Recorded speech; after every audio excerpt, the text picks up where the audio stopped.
Okay, so I just talked about the previous verses in John 21. I finished listening to this sermon and it was really good. I do not know how this pastor pulls so much out of these verses. This is like a half hour about sermon. And it's just amazing everything he pulled out of this. So he talks about Peter's disobedience. He should have been back on the mountain. Instead, he went fishing after he fell publicly. The thing I want to point out that I got, let me see, where is it? Okay, so he reveals himself to Peter and the disciples. They're all fishing. They see him about 100 yards away, and like a football field away, and he's just kind of like over here, like, "Hey guys, what are you doing over here?" He says, "Children, have ye any fish?"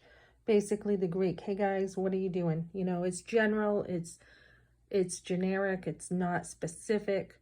So then he uses the fish, the boat, the land, everything to get to the heart of Peter, which is amazing to me.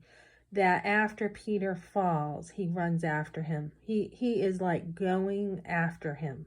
And then we know in the book of Acts, how God used Peter to build the church. So here Peter has fallen, he's probably discouraged, he's got no hope. And then we see over here, hopefully my camera doesn't go off, but let me see, he makes them breakfast. This is God. This is like God. He says, "Come and dine." He had a fire going, and all the fish they caught, 150 fish. Now, like I said, I've grown up with fishermen, 150 fish, and they were not 1 pound fishes. They were big fishes. So over 300 pounds you're probably dealing with.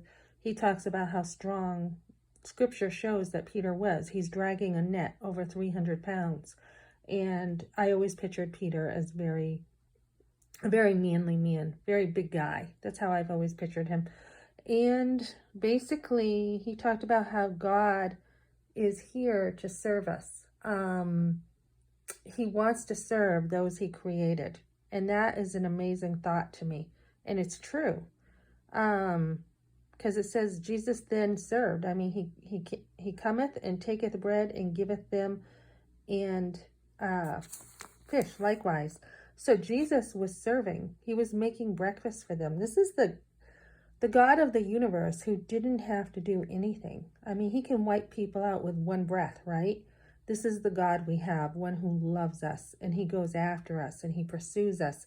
And even though we want to obey God and we try to do, his will in life, we are going to disobey. We were walking in disobedience before we became a Christian, right? And he pursued us and came after us.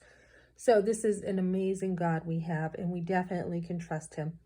He never makes mistakes. He never, ever has a reason for us to go through anything without a purpose to it. And usually he's bringing us closer to him when we go through the trials. So amazing sermon. So glad I listened today. This pastor is just so talented, I think. I've seen a few pastors who are very talented and so appreciate their teaching.